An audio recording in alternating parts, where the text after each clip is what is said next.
নমস্কার, সুপ্রভাত। শুরু করলাম আজকের ছাল ছাড়িয়ে। ছাল ছাড়িয়ে অনুষ্ঠান যেদিন থেকে শুরু করেছি সেদিন থেকে ফোনের আর বিরাম নেই।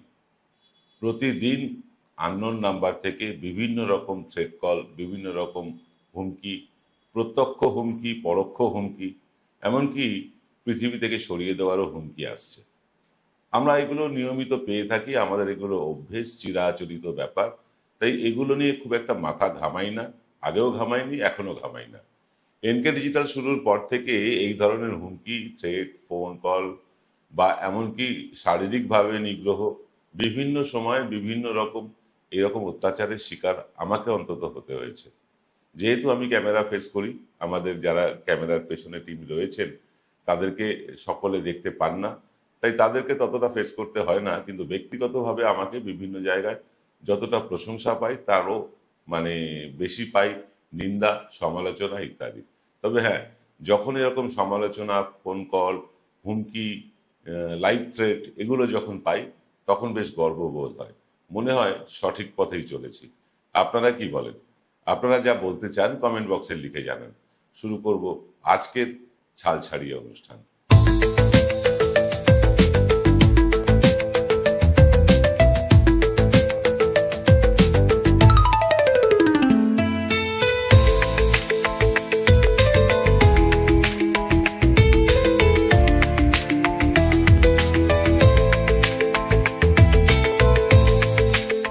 ছাল ছাড়িয়েতে এতদিন আমরা রাজনীতির লোকজন, রাজনৈতিক দল তাদের ছাল ছাড়িয়েছি, কিন্তু আজকে একটু অন্যরকম ছাল ছাড়াতে চাই। ধর্ম ব্যবসায়ীদের ছাল আজকে আমরা ছাড়াতে চাই। এর আগেও এনকে ডিজিটালে ধর্ম ব্যবসায়ীদের নিয়ে আমরা বিভিন্ন অনুষ্ঠান করেছি, আজও করব। কারণ এই ধরনের অনুষ্ঠান নিয়মিত করা উচিত বলে আমাদের মনে হয়। আমাদের অন্ধবিশ্বাস, আমাদের মনে থাকা, জমে থাকা কুসংস্কার, আমাদের শ্রদ্ধা, আমাদের ভক্তি, আমাদের ভালোবাসা, এসবের বিনিময়ে একদল লোক ধর্মের নামে ব্যবসা চালিয়ে যাচ্ছে। দেখুন, আমি ধর্মও বুঝি না, ব্যবসাটাও বুঝি না। তাই ধর্ম ব্যবসায়ী বলতে ঠিক কি বোঝায়, যেটা আপনি বোঝেন ততটাই আমি বুঝি, সেটাই আজকে বলি। ধর্মকে ভাঙিয়ে প্রচুর লোক করে কমে খাচ্ছে। এদেশে দুটো ব্যবসা এমন আছে যে ব্যবসা করতে গেলে কোনো রকম পুঁজি লাগে না, কোনো রকম শিক্ষাগত যোগ্যতা লাগে না, কোনো এক্সট্রা ট্রেনিংয়ের দরকার হয় না। সেটা হচ্ছে রাজনীতি আর এই ধর্ম ব্যবসা। রাজনীতির কথা তো বলেছি, ধর্ম ব্যবসার কথা বলবো। বিভিন্ন রকম সাধু বাবারা আছেন, পীর বাবারা আছেন, মানে পীর জাদারা আছেন, বিভিন্ন রকম পাদ্রীরা আছেন। এরা এদের ধর্মের মূল মানে পুঁজি হচ্ছে গিয়ে মানুষের মনে জমে থাকা কুসংস্কার আর মানুষের মনে ঈশ্বরের প্রতি ভয়। এরা নিজেদেরকে ঈশ্বরের সাথে আমাদের একটা লিয়াজও করার বা একটা ব্রিজ তৈরি করার মানে কথা বলেন, যে তাদেরকে ঈশ্বর পাঠিয়েছেন আমাদের সাথে ঈশ্বরের যোগাযোগ করিয়ে দেওয়ার জন্য, বা তাদের মাধ্যমে আমরা ঈশ্বরের কাছে যাতে পৌঁছতে পারি সেই ব্যবস্থা করে দেওয়ার জন্য। এরকমটা তারা করেন। মাঝে মাঝে তারা ম্যাজিক ট্যাজিকও দেখান।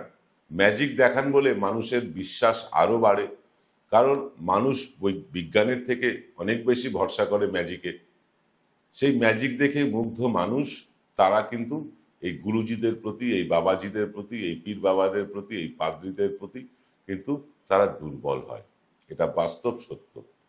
সেই দুর্বলতাকে এনক্যাশ করার জন্য বাবাজিরা বিভিন্ন রকম নিদান দেন। কখনো বলেন অমুক যজ্ঞ করতে হবে, তবে গিয়ে তোমার বাড়িতে গৃহশান্তি হবে, অমুক কাজটা না করলে তোমার ছেলের চাকরি হবে না, তোমার মেয়ের বিয়ে হবে না। এটা যুব সম্প্রদায়কে ততটা এফেক্ট করে না যতটা করে মধ্যবয়সী লোকেদের ওপরে। যুবকদের মধ্যে একটা তরতাজা ব্যাপার থাকে, সবকিছু না মানার ব্যাপার থাকে, যুক্তি দিয়ে বোঝার ব্যাপার থাকে। কিন্তু বয়স বাড়বার সাথে সাথে মানুষের ধর্মের প্রতি কিন্তু মোহ বাড়ে, আস্থাও বাড়ে। কারণ মানুষের তখন মনের জোর কমে যায়। ধর্ম হচ্ছে যেটা ধারণ করে, তখন ধর্ম আমাদের ধারণ করতে সাহায্য করে, আমাদেরকে ধারণ করে এবং আমাদেরকে চলার পথটা সুগম করে দেয়। ধর্ম মোটেও খারাপ জিনিস না, মানে ধর্মকে অবজ্ঞা করার মতন দুঃসাহস স্পর্ধা আমি দেখাই না। যদিও ব্যক্তিগতভাবে আমি মনে করি আমার ব্যক্তিগত কোনো ধর্ম নেই। আমি না হিন্দু, না মুসলমান, না খ্রিস্টান, না বৌদ্ধ, না শিখ, না পার্সি, না জৈন। আমার কোনো ব্যক্তিগত ধর্ম নেই, এটা আমার ব্যক্তিগত বিষয়। আপনার নিশ্চয়ই থাকতে পারে। আপনি ধর্মে মুসলমান হতে পারেন, আপনি ধর্মে হিন্দু হতে পারেন, খ্রিস্টান হতে পারেন। একেবারে সম্পূর্ণ সম্মান দিয়ে বলছি, কোনো ধর্মই কিন্তু খাটো করা যায় না, কোনো ধর্মকেই ছোট করা যায় না। প্রতিটি ধর্মের প্রতি মানুষ যে শ্রদ্ধাশীল, এটার পেছনে অনেকগুলো কারণ আছে। কারণ ধর্ম যা আমাদের ধারণ করতে শেখায়, কি ধারণ করতে শেখায়, আমাদের সমাজ কিভাবে চলবে, আমরা কিভাবে চলবো, আমাদের চলার পথ কি হওয়া উচিত, এটাই তো ধর্মে শেখানো হয়। ধর্মে হানাহানি শেখানো হয় না। ধর্মে হানাহানি শেখায় রাজনৈতিকবিদেরা, রাজনীতির লোকেরা। রাজনীতির লোকেরা এক ধর্মের সাথে আর এক ধর্মকে লড়িয়ে দেয় এবং লড়িয়ে দিয়ে এক ধর্মের পক্ষ নিয়ে অন্য ধর্মের বিষোদাগার করতে থাকে। ফলে মানুষের মনে বিভেদ সৃষ্টি হয়। আর যত বিভেদ সৃষ্টি হবে, এই রাজনেতারা তত দিন পর্যন্ত ক্ষমতার শীর্ষস্থানে থাকবেন। আজকে যদি হিন্দু মুসলমানকে ভাগ না করা হয়, তাহলে ভারতীয় জনতা পার্টি পশ্চিমবঙ্গ থেকে মুছেই যাবে, দেশ থেকেও মুছে যাবে। কারণ হচ্ছে, মানুষকে পরিষেবা দেওয়ার কাজ এই রাজনৈতিক নেতাদের। তারা জল, আলো, রাস্তা, মানুষের কোথায় অসুবিধা হচ্ছে সেগুলো দেখা, এগুলোই তো তারা করবেন। সনাতন সনাতন করে তো আর চিৎকার চেঁচামেচি করবেন না, বা উগ্র ইসলাম নিয়ে তো চিৎকার চেঁচামেচি করবেন না। কিন্তু তারা ওটাই করছেন এই কারণ তারা জনসাধারণের জন্য যে পরিষেবা দেওয়া, তারা তো জনপ্রতিনিধি। আমাদের হয়ে তারা বিধানসভা, লোকসভায় গিয়েছেন, তো আমাদের কথাই তো বলবেন। সেটা না বলে যখন তারা ধর্মের কথা বলেন বা উগ্র ধর্মীয় আচরণ করেন, তখন পরিষ্কার বোঝা যায় যে তারা নিজেদের কাজে ব্যর্থ, জনপ্রতিনিধি হয়ে জনগণের কাজ করতে ব্যর্থ এবং জনগণের প্রতিনিধিত্ব করতে ব্যর্থ। তাই তারা ধর্মকে আশ্রয় করছে। এ তো গেল রাজনীতিবিদদের কথা। কিন্তু যারা ধর্ম নিয়ে ব্যবসা করেন, লক্ষ লক্ষ লোক ভারতে ধর্ম নিয়ে ব্যবসাটা করছেন। এই ধরুন আশারাম বাপু বা রাম রহিম বাবা, বা ধরুন ওই কি নাম, আমি ভুলে যাই নামগুলো, আমার তো ধর্মীয় চর্চা খুব একটা করি না, রামদেব বাবা, এরকম বহু বাবারা আছেন যারা ধর্মকে হাতিয়ার করে ব্যবসা করেন। রামদেব বাবাকে প্রথমে আমরা দেখেছিলাম টিভিতে যোগাসন শেখাচ্ছেন, শয়ে শয়ে লোক তার শোতে যাচ্ছেন, সেখানে যোগাসন শিখছেন, খুব ভালো কথা। হঠাৎ এই বাবা হয়ে গেলেন ব্যবসায়ী, হাজার হাজার কোটি টাকার ব্যবসায়ী, এবং তার ব্যবসা ফুলে ফেঁপে উঠল 2014 সালে যখন নরেন্দ্র মোদী ক্ষমতায় এলেন তখন থেকে। কেন তিনি ফুলে ফেঁপে উঠলেন? তার কারণও আছে। কারণ এই নরেন্দ্র মোদী যখন ক্ষমতায় আসেননি 2013 নাগাদ, তিনি বিভিন্ন টেলিভিশন চ্যানেলে इंटरव्यू দিচ্ছিলেন। তিনি বলছিলেন गैस का सिलेंडर का दाम आधा होना चाहिए कि नहीं चाहिए। তিনি এটা বলছিলেন পেট্রোল ডিজেলের দাম অর্ধেক হয়ে যাবে। এই রকম বলে তিনি একটা তার ভক্তকুলের মধ্যে একটা ন্যারেটিভ তৈরি করেছিলেন যে বিজেপি এলেই বোধহয় এগুলো হবে। কিন্তু কার্যত দেখা গেল কি, পেট্রোল ডিজেল গ্যাসের দাম বেড়ে আজকে দ্বিগুণ তিনগুণ হয়ে গিয়েছে। বাবার কিন্তু ব্যবসা ফুলে ফেঁপে উঠেছে। এই রামদেব বাবাকে অনেকে রামদেব লালা বলেন, কারণ তিনি তুখোড় ব্যবসায়ী। সেই ব্যবসাকে ভাঙিয়ে তিনি বিভিন্ন জায়গায় আউটলেট খুলে বিভিন্ন রকম জড়িবুটি, ওষুধ এগুলো বিক্রি করছেন। তারপর পরীক্ষাগারে পরীক্ষা করে দেখা যাচ্ছে তার এই জড়িবুটি, ওষুধ, ঘি, আরো কি আছে, মাথায় দেবার তেল, দাঁত মাজার টুথপেস্ট, এই সব কিছুতেই ভেজালে ভর্তি। অথচ এই বাবাদের জেল হয় না, মৃদু বকুনি হয়, তারপরে তাদের ছেড়ে দেওয়া হয়, জেল হয় না। জয়গুরু রত্নভান্ডার জ্যোতিষ সীমা, এখানে গোল্ড মেডেলিস্ট জ্যোতিষী বসেন। হাই কোয়ালিটির আসল গ্রহরত্ন সবচেয়ে কম দামে এখানে পাওয়া যায়। স্থান বেলঘড়িয়া রানী পার্ক, বটতলা, 2 নম্বর রেলগেটের নিকটে। 9681345722 এবং 9007778922। Welcome to the world of civil business. A Bengali business personality and the most successful business group, Roy Construction Group of companies, now coming Sarib, West Bengal. Mr. Anup Roy, the managing director of the Roy Construction Group company, ready to serve his native land, the mother Bengal.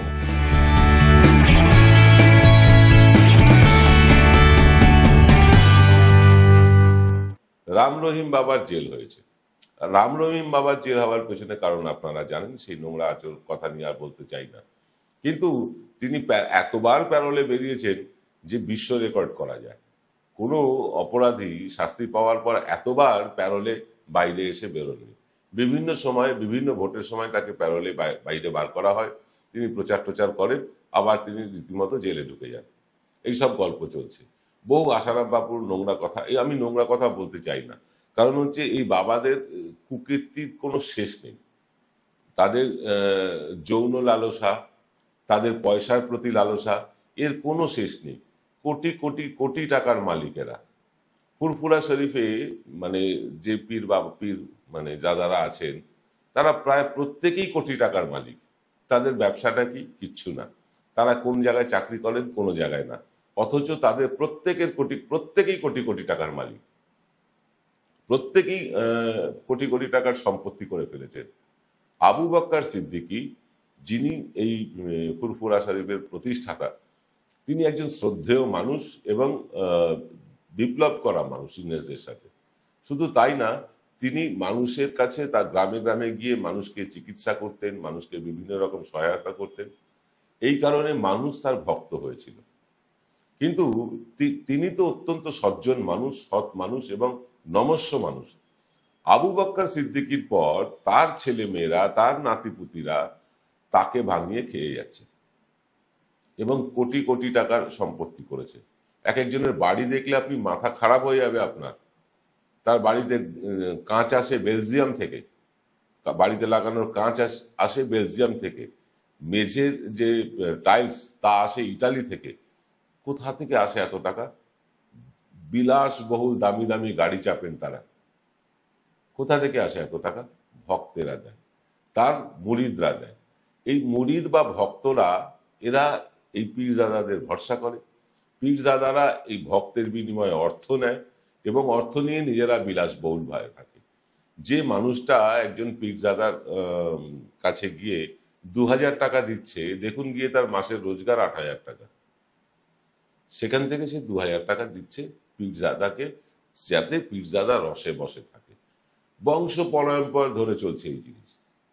এই যে দেওঘরে অনুকূল ঠাকুর, আমি কোনো মানে এদেরকে ছোট করছি না, অনুকূল ঠাকুর অত্যন্ত ভালো মানুষ ছিলেন, কিন্তু তার ওখানে প্রতি মাসে কিছু পয়সা দিতে হয়। কেন দিতে হয়? না, আশ্রম চালানোর জন্য। বেশ, এই যে লক্ষ লক্ষ তার ভক্ত আশ্রম চালানোর জন্য কিছু কিছু করে দিচ্ছেন, তার ফলে অনুকূল ঠাকুরের ছেলে বা তার পরিবার পরিজন দামি দামি গাড়িতে চাপছেন, দামি দামি বাড়িতে থাকছেন, বিলাসবহুল জীবনযাপন করছেন। আজকে ধরুন আমি একটা ভালো কাজ করলাম, আপনি আমার প্রশংসা করতে পারেন। আমি একটা খারাপ কাজ করলাম, আপনি আমার নিন্দাও করতে পারেন। কিন্তু আমি চলে যাওয়ার পর আমার ভালো কাজের জন্য আমার পরিবারের লোককে পয়সা দিয়ে যাওয়া, এটা কোন ধরনের ধ্যাসটামো বলুন তো? এই পীর বাবারা, পীরজাদারা বা এই আমাদের সাধু বাবারা যারা আছেন, এরা অধিকাংশই হচ্ছেন গিয়ে ফেক। অধিকাংশ যারা অরিজিনাল সাধনা করেন, তারা কখনো জনমানসে এসে ম্যাজিক দেখান না, পয়সা চান না। তারা অল্পতেই সন্তুষ্ট। তাদেরকে একটু খেতে দিলে তারা আপনার মাথায় হাত দিয়ে আশীর্বাদ করে চলে যাবে। বহু ফকির দেখতাম আগেকার দিনে আসতেন, বহু ফকির, বহু সাধু সন্ন্যাসী আসতেন আগেকার দিনে বাড়িতে। তো দেখতাম আমার পরিবারের থেকে আমার মা তাদেরকে চাল দিতেন, শুধু চাল আর আলু। তাদের জন্য নির্দিষ্ট করা থাকতো আলু আর চাল, সেটাই তাদেরকে তুলে দিতেন এবং তারা তাতেই সন্তুষ্ট হয়ে চলে যেত। আজকে দিন দেখি কোনো পীর কি বলে পীরজাদাকে 2 কিলো চাল আর 1 কিলো আলু, 2 কিলো চাল না, 10 কিলো চাল আর 5 কিলো আলু দিন তো। তাও ছেড়ে দিন, 100 কিলো চাল দিন তো, তারা মেনে নেবে না? তাদের পয়সা চাই। সাধু বাবারাও তাই। সাধু বাবাদেরকে কি আপনি চাল, কলা ইত্যাদি দিন, নেবেন না তারা। প্রয়োজন নেই তাদের, তাদের দরকার পয়সা। এই পয়সার বিনিময়ে ধর্মের পরিষেবা দেওয়া, এটাকে ধর্ম ব্যবসা বলে। আর সবচেয়ে আশ্চর্যের ব্যাপার কি জানেন? আমাদের সরকার সব জানে, রাজ্য সরকার সব জানে, কেন্দ্রের সরকার সব জানে, কিন্তু এরা মুখে কুলু পেতে বসে আছে। কারণ ওই ভোট ব্যাংক। কারণ প্রত্যেক সাধু বাবা, প্রত্যেক পীর বাবা, প্রত্যেক পীরজাদা সবার কিছু না কিছু অনুগামী আছে। কারণ এদেশ তো মূর্খের অভাব নেই।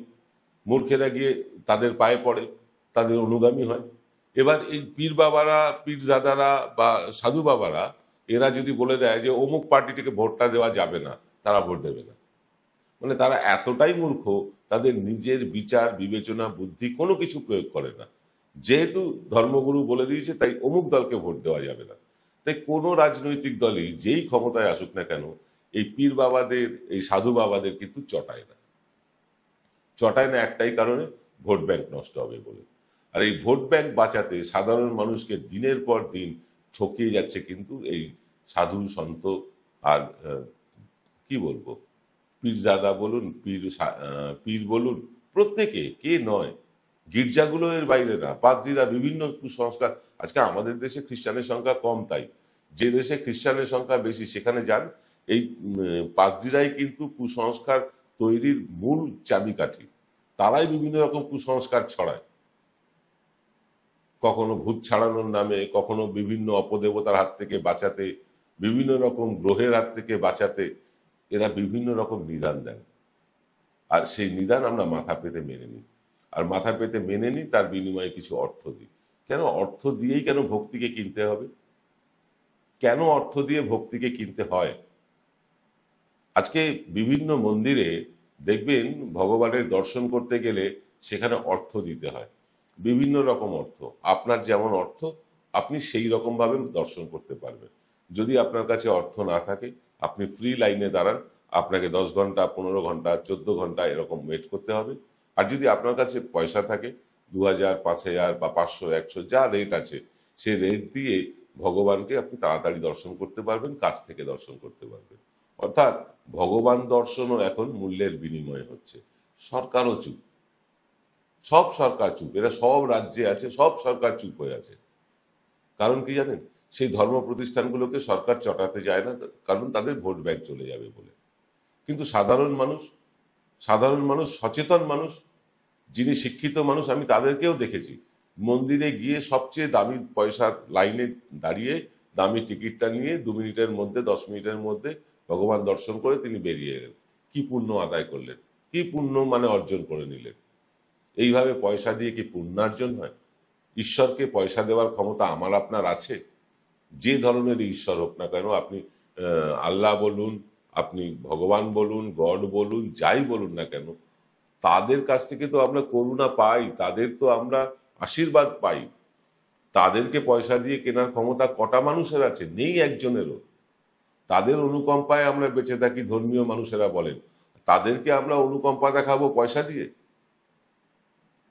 আপনি যদি আজকে সমস্ত ধর্মস্থান থেকে ওই প্রণামী বাক্সটা তুলে দেন, দেখবেন ধর্মস্থানে ভিড় কমে গেছে। মানুষ ধর্মস্থানে মানে তখন আর এই পীর বাবারা মানুষকে পরিষেবা দেবেন না যদি প্রণামী বাক্সটা তুলে দেওয়া হয়। এক একটা মন্দিরের আয় হাজার হাজার কোটি টাকা বছরে, কোনো মন্দিরের আয় লক্ষ লক্ষ টাকা। এই টাকা মানুষ মানে কি বলবো, ধর্মপ্রাণ মানুষ ঈশ্বরের নামে উৎসর্গ করেন। ঈশ্বরের নামে টাকা উৎসর্গ করতে হলে কোনো গরিবকে খাওয়ান, আপনার বাড়ির সামনে পিছিয়ে পড়া মানুষের পাশে দাঁড়ান, সেটাই তো ঈশ্বর সেবা। স্বামীজি তো একটা দারুণ কথা বলে গিয়েছেন, যে জীবে প্রেম করে যেই জন, সেই জন সেবিছে ঈশ্বর। জীবেই তো শিব। এটা কবে বুঝবো আমরা, কত দিনে বুঝবো? আজকে নতুন প্রজন্ম যারা, তারা কিন্তু এটা বুঝতে শুরু করেছে। তারা কিন্তু ওই কারুর দীক্ষা নেন না, কারুর অনুগত হন না, গলায় কণ্ঠি পড়েন না, কপালে তিলক পড়েন না। এই জিনিসটা কিন্তু ধীরে ধীরে চলে যাচ্ছে। মানুষ যত শিক্ষিত হচ্ছে, মানুষ যত যুক্তি নির্ভর হচ্ছে, তত এটা চলে যাচ্ছে।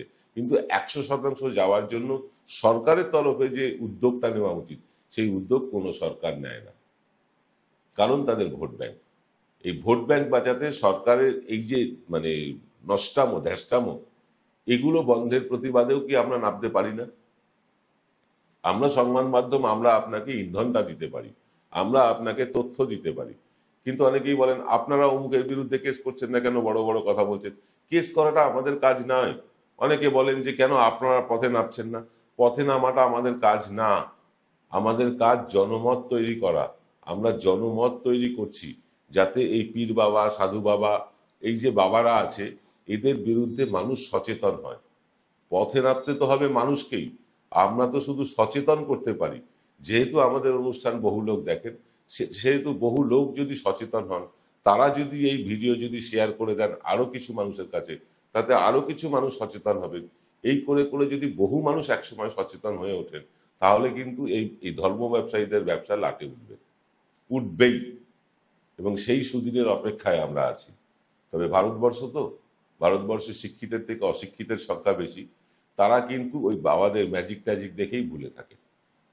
কিন্তু সেই ম্যাজিক থেকে ভুলে থাকার মানে ম্যাজিক দেখিয়ে ভুলিয়ে রাখার যে চেষ্টা, সেখান থেকে মানে সরিয়ে আনতে গেলে আরো কিছু ম্যাজিক দেখাতে হয়, আরো কিছু ম্যাজিক বাবাদের সামনেই করে দেখাতে হয় যে বাবাজি যেটা দেখাচ্ছেন সেটা এই রকম ম্যাজিক।